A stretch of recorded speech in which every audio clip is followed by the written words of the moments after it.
¿Me escuchan todos?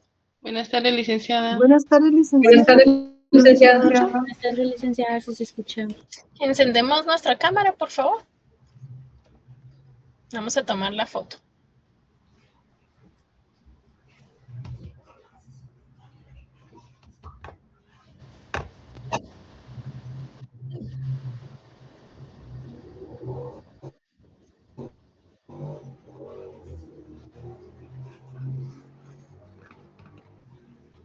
Bueno, muchas gracias a todos por encender su cámara y vamos a dar inicio a nuestra clase del día de hoy.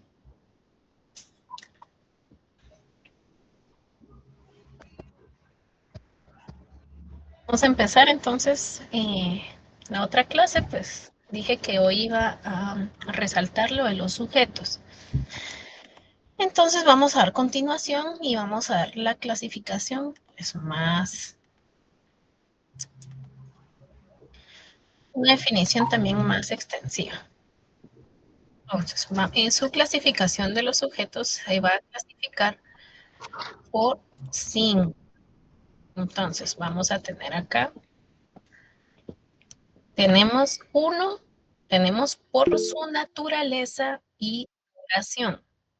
2, por su participación jurídica. 3, por su capacidad de obrar. 4, por su alcance espacial o temático. Y 5, por su existencia jurídica real. Entonces vamos a hablar un poquito, nos vamos a poner en su naturaleza y duración. En esta se va a dividir en 3. Van a ser ordinarios, permanentes y transitorios. Entonces, como definición sobre los ordinarios, vamos a decir que son todos aquellos cuya existencia es constante al ordenamiento internacional. ¿A qué nos referimos con esto? Nos referimos que el Estado es el sujeto ordinario por excelencia y que es la unidad básica del sistema. Vamos a hablar un poquito más de los ordinarios y este tiene un efecto. ¿Qué efecto va a tener el ordinario? Va a tener que el Estado como eje es el único sujeto que posee soberanía. Esto quiere decir que pues en el derecho internacional público no va a existir otro más que no sea el Estado como ese sujeto único que va a poseer la soberanía. Esto también creando pues normas. Tenemos como otra característica u otro efecto, la inmediatividad. ¿A qué nos referimos con inmediatividad? Esta va a ser la relación directa con el ordenamiento internacional sin intermediarios. Ahora vamos a hablar un poquito de los sujetos permanentes. Como definición, los sujetos permanentes van a ser aquellos sujetos que tienen una existencia indefinida en el tiempo. A esto nos referimos que, digamos, que no significa que sean eternos, ¿verdad? Por supuesto, sino que un estado puede desaparecer o fusionarse o dividirse, ¿sí? O sea, permanente va a referirse a que va a estar estructurado y diseñado para durar, como lo tenemos en las organizaciones internacionales. Que estas, pues, aunque son creadas por los estados, una vez que nace la Organización de Naciones Unidas o la Unión Europea, esta va a tener su personalidad jurídica con característica independiente y permanente. Tenemos también como otra característica de los sujetos permanentes la Santa Sede. Esto pues doctrinalmente se conoce como el caso especial de sujeto permanente, no estatal, que mantiene relaciones diplomáticas desde hace siglos. Estas relaciones diplomáticas van a ser de carácter independiente y su mayor alcance van a ser los cambios territoriales. ¿Sí? Ahora vamos a hablar un poquito de los sujetos transitorios. ¿A qué nos referimos con los sujetos transitorios? Como definición, van a ser los sujetos cuya personalidad jurídica internacional está vinculada a una situación temporal específica. Podríamos también decir que aquí los sujetos del derecho internacional demuestran su paradigmas. ¿Esto qué quiere decir? Que va a reconocer esa personalidad jurídica a grupos que no son estados, pero que controlan territorio o representan a un pueblo. Bueno, también tenemos aquí dentro de, como por ejemplo, los grupos beligerantes. ¿Qué son esos grupos beligerantes? Son aquellos grupos que se les reconoce esta calidad, que deben controlar una parte del territorio nacional y ejercer autoridad de gobierno en ella. Además, deben respetar las leyes de la guerra. Estos también son responsables por infracciones como por ejemplo el individuo en el derecho penal internacional. Como un ejemplo de un grupo beligerante tenemos el Frente del Polisario. Esto se refiere al Sahara Occidental. Este pues es un ejemplo de un grupo que transita entre la beligerancia y un movimiento de liberación nacional. Para que ustedes entiendan un poco, pues este grupo está formado para la lucha por la independencia del Sahara Occidental. Esto actualmente pues es administrado en gran parte por Marruecos, ¿sí? Y esto también pues tiene un estatus reconocido por la Organización Nacional y como representante del pueblo de El Sahara. Estos pueblos pues controlan, bueno, este grupo realmente es un grupo polisario que controla la franja de territorio, o sea, la zona libre, la que está protegida por un muro. Tal vez como dato importante podríamos decir que este grupo beligerante ha firmado pues acuerdos de alto rango, ¿verdad? En la Organización de Naciones Unidas y también lo ha hecho pues con el Marruecos. Bueno, seguimos con nuestro segundo punto, que vamos con los sujetos por su participación jurídica. Entonces, los sujetos por su participación jurídica tenemos los activos y los pasivos. Como definición de un sujeto activo, podríamos decir que son los que tienen la capacidad de crear normas de derecho internacional. Estos sujetos pues van a tener esa capacidad de legislar mediante tratados y asimismo estos pueden exigir el cumplimiento de las mismas. Dentro de los sujetos activos, pues no solo poseen estos derechos, como hablamos anteriormente, sino que tienen lo que se conoce como la capacidad de legislar. ¿A qué nos referimos con este término? Es la capacidad de crear tratados. O sea, capacidad de legislar es la capacidad de crear tratados. Y tenemos dentro de esta clasificación tenemos que el Estado como sujeto activo pleno es el único que puede crear cualquier tipo de norma sin depender de nadie más. ¿A qué nos referimos esto? Que tiene ese derecho a firmar tratados y tiene también el derecho de enviar y recibir diplomáticos. Como otra característica de estos sujetos activos, tenemos las organizaciones internacionales.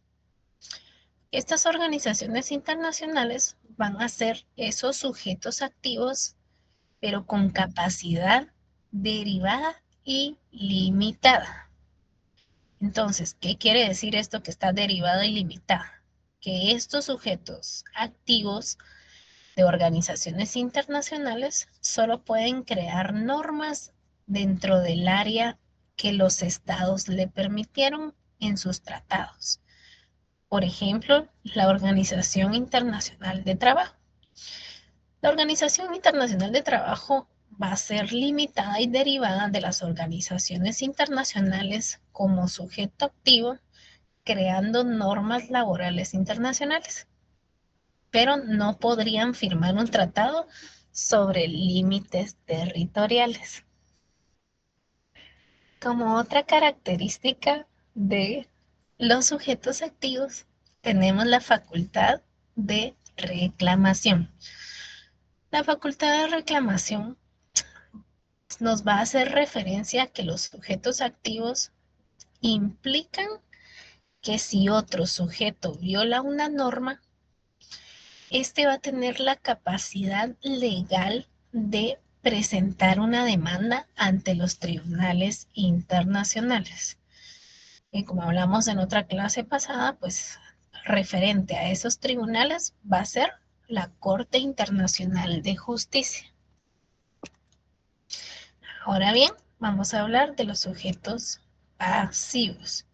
Como definición, podríamos decir que los sujetos pasivos son aquellos que solo son destinatarios de las normas. ¿A qué nos referimos con esto? Que estos sujetos activos no pueden crear leyes internacionales, pero sí pueden ser titulares de derechos o responsables por las infracciones. Y vamos a hablar un poquito más de las características pues, de los sujetos pasivos, que como otra denominación le podemos llamar los destinatarios. En doctrina le conocemos a esos sujetos pasivos como destinatarios. A diferencia pues de los sujetos activos, estos sujetos no se sientan a la mesa a negociar tratados. Sin embargo, el derecho internacional moderno les otorga un espacio por razones humanitarias y de justicia.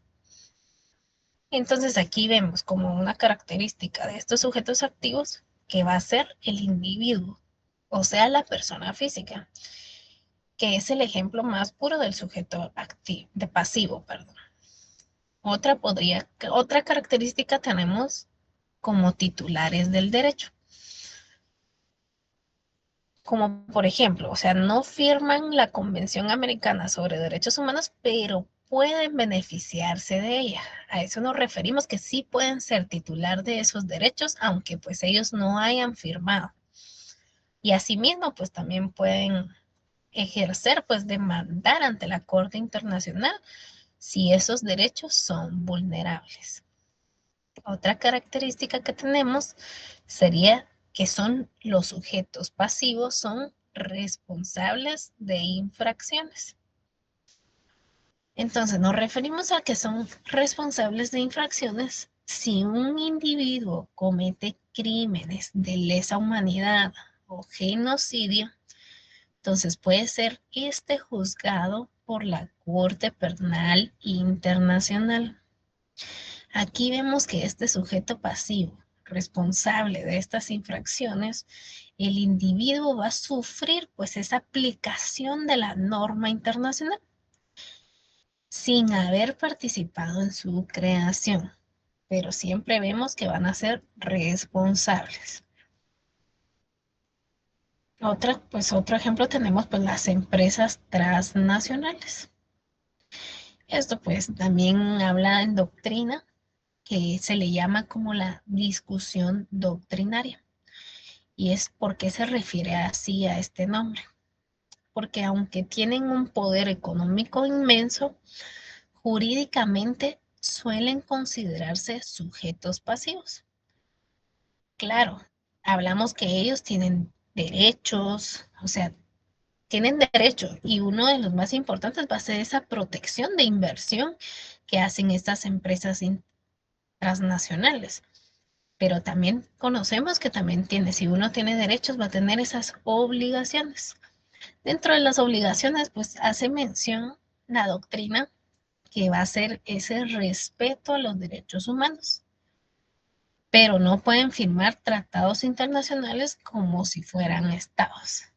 Entonces, bien, si nosotros entendemos que el individuo como titular de derechos, como responsable de infracciones y las empresas transnacionales, los vemos como sujetos pasivos, ya que no pueden firmar tratados internacionales, pero sí tienen derechos y también pueden contraer obligaciones, siempre y cuando se debe el respeto a los derechos humanos.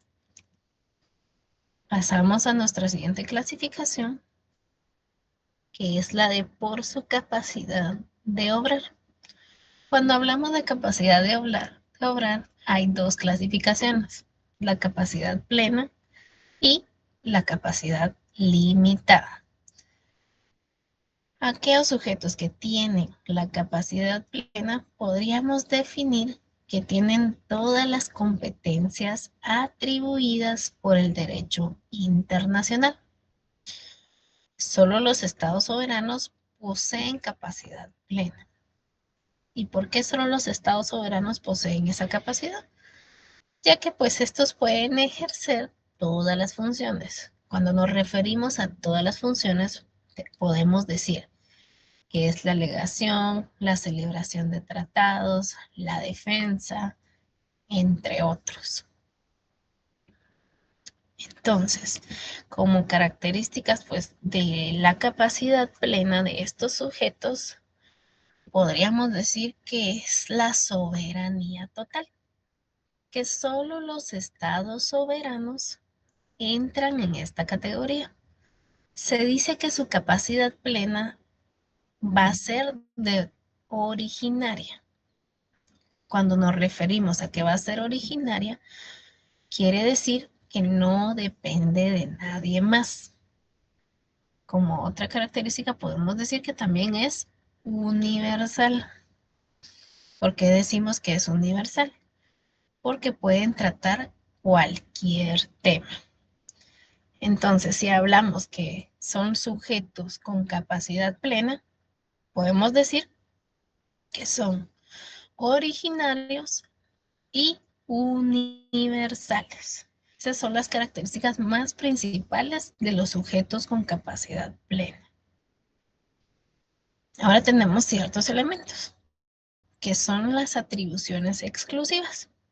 Las atribuciones exclusivas van a ser aquellos que solo ellos poseen. Va a ser ese conjunto completo de derechos, como el derecho de delegación. ¿A qué nos referimos con este derecho de delegación? Nos referimos a que va a delegar o va a enviar a embajadores. También tenemos el derecho de hacer la guerra o la paz y la jurisdicción sobre su territorio y población. Otro elemento podríamos decir que es la presunción de competencia. Cuando nos referimos a presunción de competencia en derecho internacional, va a ser pues ese derecho que se presume, que el Estado puede hacer todo aquello que no está expresamente prohibido. Ejemplo, Guatemala puede firmar hoy un tratado sobre comercio y mañana uno sobre derechos humanos y pasado mañana uno sobre límites territoriales, sin que pues Guatemala no tenga una necesidad pues de una autorización externa. Vamos con nuestro siguiente punto, que es los sujetos con capacidad limitada. Como definición podríamos decir que son aquellos sujetos que su participación está restringida a ciertos ámbitos o funciones específicas. Las organizaciones internacionales entran aquí, ya que su capacidad depende de lo que dicte su tratado constitutivo, que este se refiere en doctrina al principio de especialidad. Entonces, si hablamos de sujetos con capacidad limitada, estamos hablando de que estos sujetos van a tener una competencia específica, ¿sí? Aquí pues nos vamos a encontrar a las organizaciones internacionales y otros entes que vienen de esto. Su capacidad va a ser derivada. ¿A qué se refiere derivada? A que los estados se la van a otorgar. Y funcional, que se refiere a que existe para cumplir un fin. Entonces, si hablamos de capacidad, los sujetos con capacidad limitada, vamos a hablar que las características más importantes son que va a ser capacidad derivada y funcional. Esto siempre atendiendo pues en doctrina a ese principio de especialidad. ¿Sí? Este es el concepto jurídico más importante para que ustedes puedan entender la capacidad limitada. Significa que las organizaciones internacionales solo tienen las facultades que los estados le otorguen. ¿A través de qué le van a otorgar los estados? A través de un tratado constitutivo. ¿Sí? Tenemos también como otro elemento de estos sujetos limitados con capacidad limitada es la limitación temática.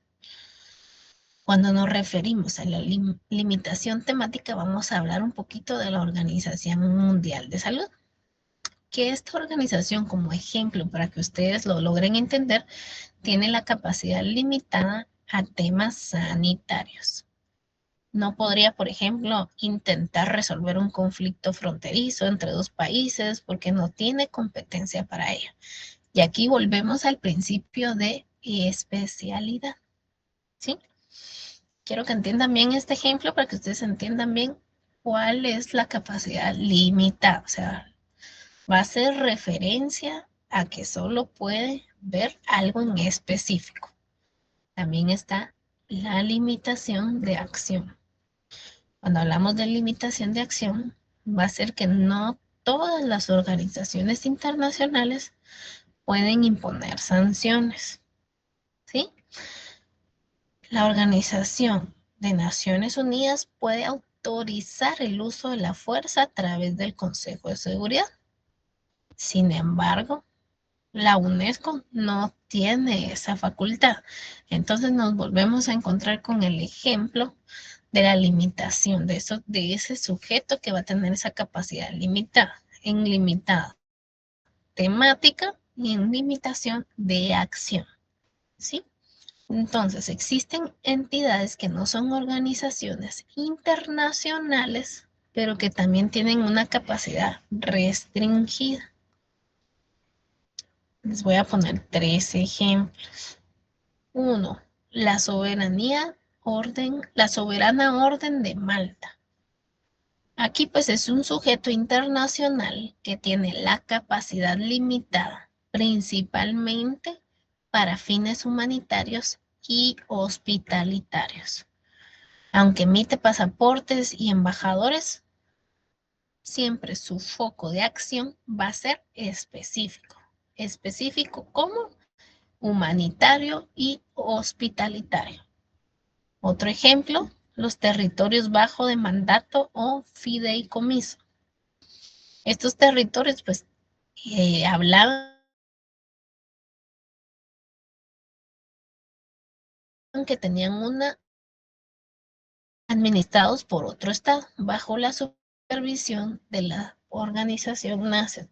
Bueno, entonces, estos territorios, su capacidad, sí podían firmar tratados. Estaba internacional en pausa o limitada. Su capacidad de firmar tratados está totalmente restringida. Y tenemos la última como por ejemplo, para que ustedes entiendan un poco de los casos especiales de capacidad limitada, la Santa Sede, que era su capacidad es plena en lo espiritual y diplomático, pero limitada en lo militar. Esto quiere decir que en un estado neutral que no participa en alianzas bélicas. Vamos a seguir con nuestra cuarta clasificación de los sujetos. Es por su alcance espacial o temático. Y esta se clasifica en generales y particulares. Como definición de generales podríamos decir que son aquellos cuya personalidad jurídica es reconocida por la comunidad internacional y va a comprender aquel conjunto que puede actuar en el ámbito de derecho internacional. Y aquí también se le conoce como otro nombre. A estos sujetos generales se le puede conocer como la vocación universal, que pues son aquellos cuya existencia y capacidad de actuar son aceptadas por la generalidad de los estados que forman la comunidad internacional. No hay duda de su legitimidad en ninguna parte del mundo. Aquí tenemos como, por ejemplo, los estados soberanos, que los estados soberanos van a ser esos sujetos generales por excelencia. O sea, un estado como lo conocemos nosotros, pues Guatemala, es reconocido como tal por el sistema global, permitiéndonos actuar en cualquier foro internacional, desde la Organización de Naciones Unidas, en Nueva York, hasta tribunales de La Haya. Tenemos también las organizaciones de las Naciones Unidas, que va a ser el único ejemplo de la organización con personalidad jurídica objetiva. Eso significa que incluso los estados que no son miembros de la Organización de las Naciones Unidas deben de reconocer su personalidad jurídica, según lo dictaminó la Corte Internacional de Justicia. En ese famoso caso, para que ustedes puedan estudiarlo también, si quieren profundizar un poquito, en el caso de reparación por daños sufridos al servicio de las Naciones Unidas, esto en 1949. Entonces, su ámbito de acción pueden tratar cualquier tema de seguridad, salud, comercio, espacio o fondos marinos, ¿verdad? Nos referimos a espacio, también puede ser ultraterrestre, ¿verdad? Y como segundo, tenemos los sujetos particulares. Como definición, podríamos decir que los sujetos particulares son aquellos cuya personalidad solo es reconocida por un grupo de estados o que actúan en una región específica. Tal vez como ejemplo podríamos decir los organismos regionales, como lo es la Unión Europea. Y va a ser pues como otra denominación de los sujetos particulares, podríamos llamarlo el ámbito restringido. En doctrina se le conoce como otra denominación a los sujetos particulares, ámbito restringido. Y este va a ser que su personalidad jurídica limitada a un grupo de estados que comparten criterio político y jurídico a una zona geográfica. Fuera de ese grupo, su personalidad puede ser desconocida o simplemente no tener efectos legales.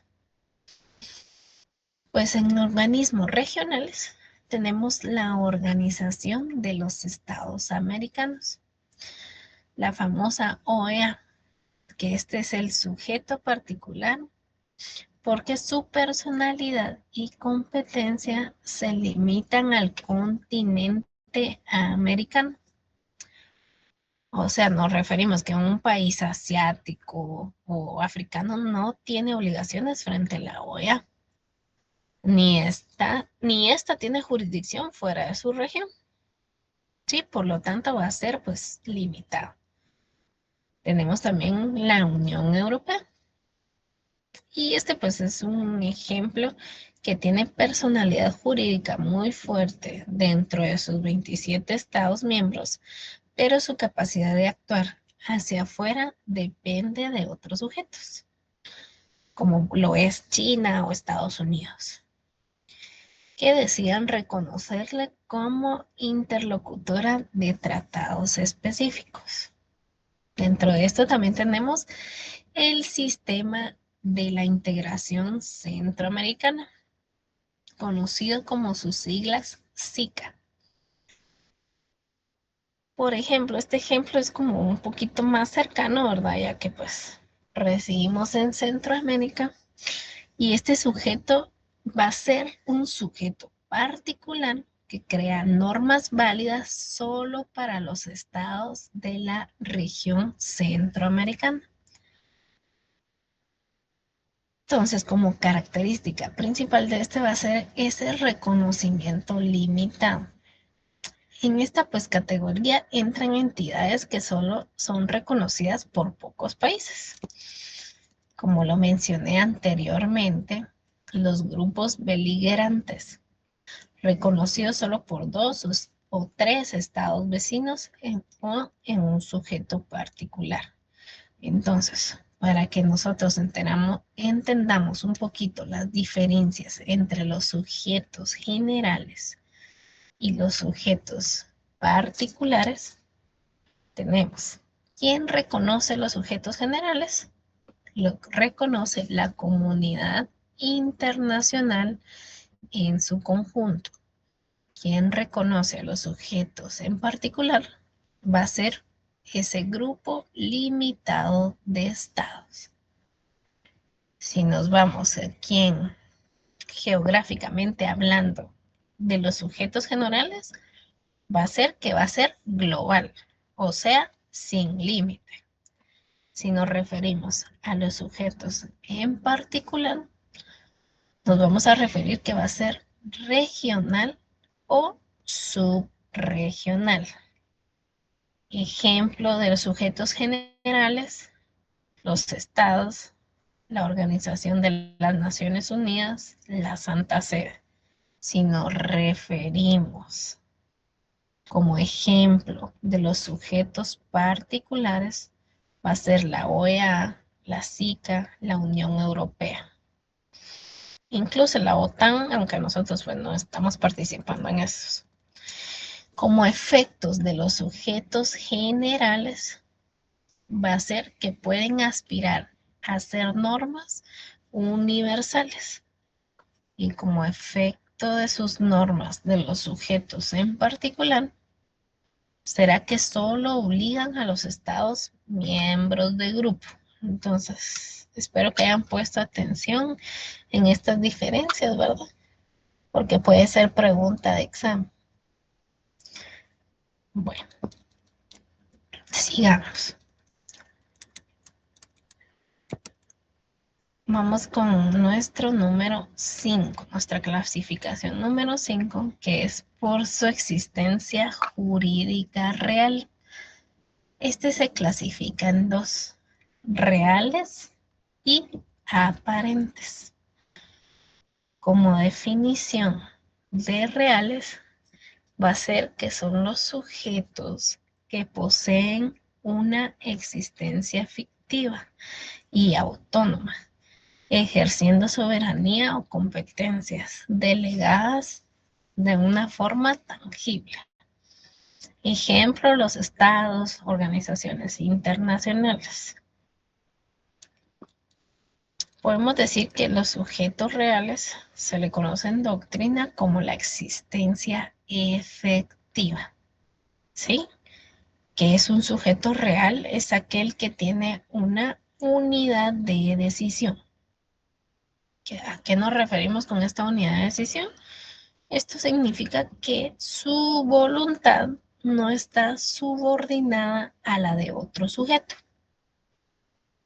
basándonos en 3 características. 1, la autonomía de voluntad. Cuando hablamos de autonomía de voluntad, es que un Estado real, como por ejemplo Guatemala, toma sus propias decisiones sobre política exterior, firmar sus propios tratados y responde sus propios actos. Segunda característica, que tiene que tener efectividad. Esto hace referencia a que poseen los 3 elementos clásicos del Estado, que son territorio, población y soberanía. De manera tangible, como tercer elemento de los sujetos reales, tenemos las organizaciones internacionales, que aunque su poder es delegado, se consideran reales porque una vez creadas operan una voluntad propia, que puede ser distinta a los estados que la fundaron. Pasamos a nuestro segundo, que son nuestros sujetos aparentes. Entonces lo podemos definir que estos sujetos aparentes van a hacer referencia a entidades que parecen tener los atributos de un sujeto internacional, pero que en la práctica carecen de soberanía real o independencia. Históricamente se usaba para descubrir a los estados protegidos o territorios bajo mandatos que no gozaban de una voluntad propia frente a la potencia que los administraba. Entonces, quiere decir que nuestros sujetos aparentes en doctrina se le va a conocer como la ficción jurídica. Se le conoce así porque son entidades que ostentan los símbolos de un Estado. ¿Y cuáles son los símbolos de un Estado? La bandera, el himno nacional. Incluso podríamos decir que uno de esos símbolos podría ser la Constitución, pero cuya soberanía es una cáscara vacía, porque las decisiones importantes. Ejemplo, que tenemos aquí un ejemplo tal vez histórico clásico que se le conoce en varios libros, es los estados protegidos. Por ejemplo, Marruecos y Túnez, bajo la protectora francesa. Tenían sus propios gobernantes, pero Francia manejaba todas sus relaciones internacionales. Así también manejaba su defensa. Eran sujetos aparentes porque carecían de autonomía exterior. Otro ejemplo que tenemos, los territorios bajo mandato, que en la historia se le conoce como la Sociedad de Naciones, que después de la Primera Guerra Mundial, territorios de los imperios derrotados, como Palestina o Siria, fueron entregados a potencias como el Reino Unido o Francia, aunque se decía que eran sujetos en formación, en la práctica eran administrados como colonias. Otro ejemplo, tal vez tenemos los estados satélites, que durante la Guerra Fría algunos países tenían una independencia formal, pero su política exterior estaba totalmente dictado por una superpotencia. ¿A qué nos referimos que estaba dictado esto? Que era que si un Estado no podía decir no a otro en sus decisiones fundamentales, su subjetividad real está en duda. Otro ejemplo también que tenemos aquí es los Bustamantes, que esto se da pues en Sudáfrica. Sudáfrica pues creó territorios independientes para que la población de ciertas tribus que querían tener pues su bandera y su gobierno, pero ningún otro país del mundo lo reconoció porque eran de ficción, creadas pues para segregar. Estos sujetos aparentes eran creados como artificialmente. Entonces tenemos la diferencia. si lo queremos ver como resumen, que el sujeto real, su soberanía comprendía o era ejercida de forma autónoma, mientras que la soberanía del sujeto aparente era ejercida por un estado protector o en potencia, ¿verdad? Como otra comparativa, tenemos que el sujeto real, sus relaciones exteriores tenían capacidad directa de negociar, mientras que el sujeto aparente era gestionado por un tercero.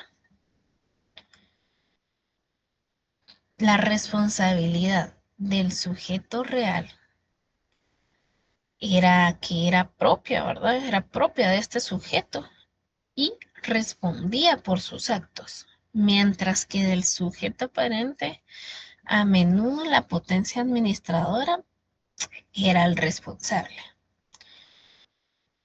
Y por último, pues como reconocimiento del sujeto real, era general y sin cuestionamientos, mientras que el sujeto aparente solía pues ser cuestionado por la comunidad internacional.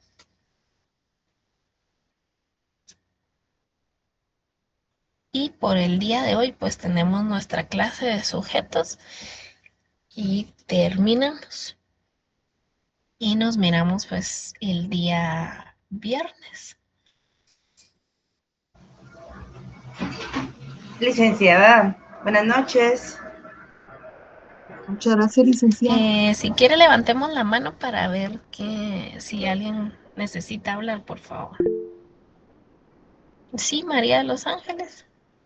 Buenas noches, licenciada. Buenas noches. Fíjese que yo solo tenía una duda, bueno, dos. ¿Cuál era el nombre? Yo no lo anoté. El nombre de los ensayos que hubo en 1974 en Francia. Ahorita se los voy a decir. Ni siquiera uno, pero yo no lo logré anotar.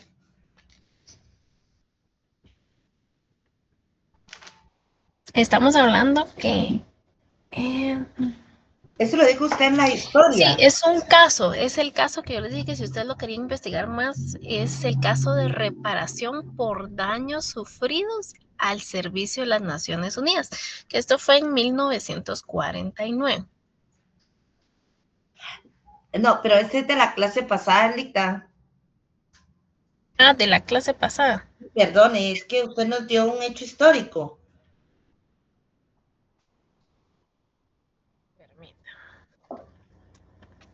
¿Me puede repetir cuál es para que yo le diga? Es que, bueno, yo aquí anoté, sucedió en 1974, es el caso T, y ahí, o sea, ese pedacito no lo anoté porque no sé cómo se llamaba, que se refiere a los ensayos nucleares, que también hace referencia a que la Corte Internacional de Justicia sucedió en Australia, Nueva Zelanda y Francia.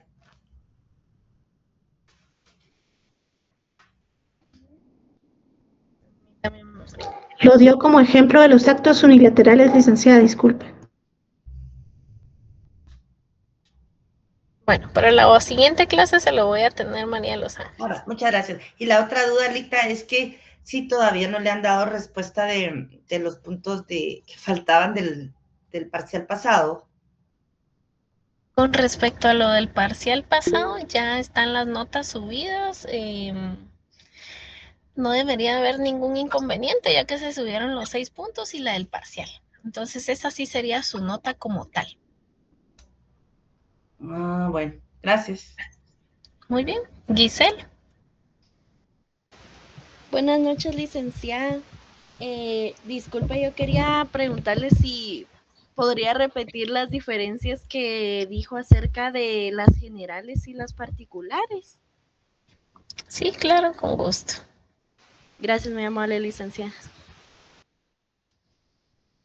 Bueno, como diferencias, podríamos decir que los sujetos generales, su reconocimiento era la comunidad internacional en su conjunto.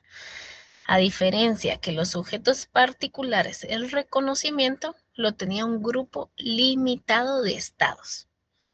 En cuanto hablamos de su geografía, en los sujetos generales va a ser global. ¿Qué significa que es global? Que es sin límites. Mientras que el sujeto particular va a ser regional o subregional. Y si hablamos de ejemplos para los sujetos generales, va a ser los estados, la Organización de Naciones Unidas y la Santa Sede. Mientras que los sujetos particulares va a ser la OEA, la SICA, la Unión Europea o la OTAN en su defecto. Como efectos de sus normas en los sujetos generales, va a ser que pueden aspirar a ser normas universales, o sea, va a tener ese carácter universal, mientras que el sujeto particular, el efecto de su normativa va a ser que solo obligan a los estados que son miembros de su grupo. Esas serían las diferencias.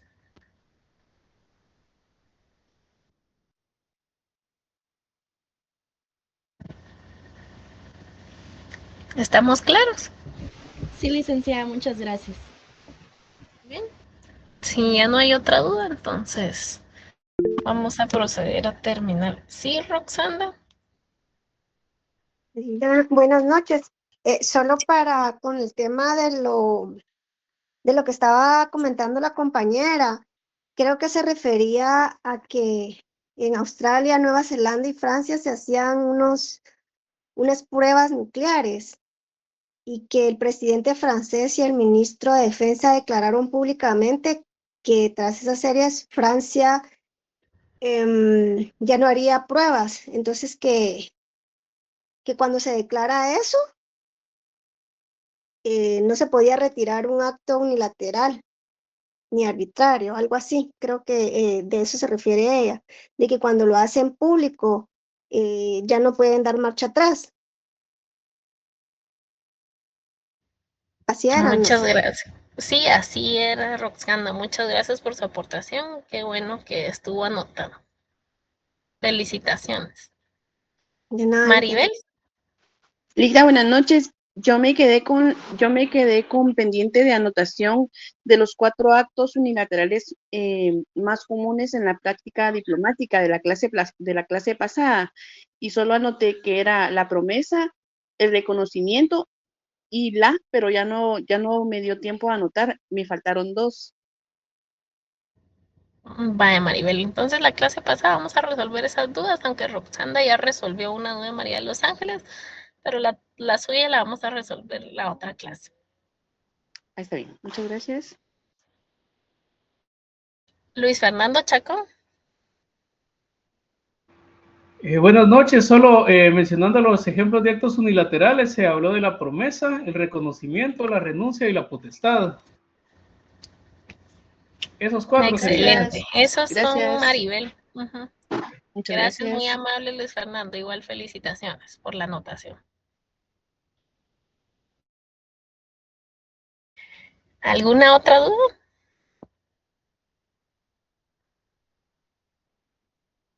Creo que en el chat hay una pregunta que si hay fecha para el examen final. Sí, ya hay fecha para el examen final. Estamos para el día 19. Permítame un momento. Ahorita les confirmo si es... Licenciada, fíjese que acaban de enviar los calendarios y el suyo está para el 25. 25. Entonces está para el 25. Permítame, vamos a confirmar acá. Y sí está para el 25 a las 5:30. Tiene toda la razón.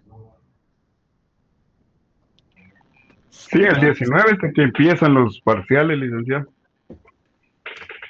Muy bien, entonces tenemos 2 clases, ¿verdad? O 3.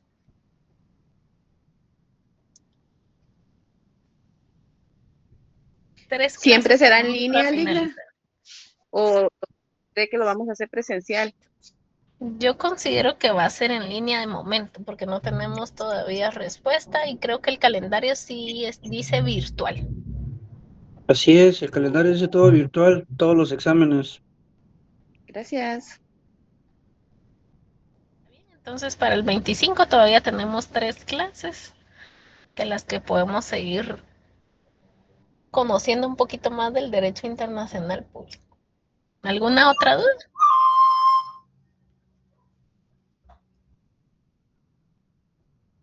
Todo bien, Linda, gracias. Bueno, entonces solo vamos a encender nuestra cámara, por favor, para tomar la foto.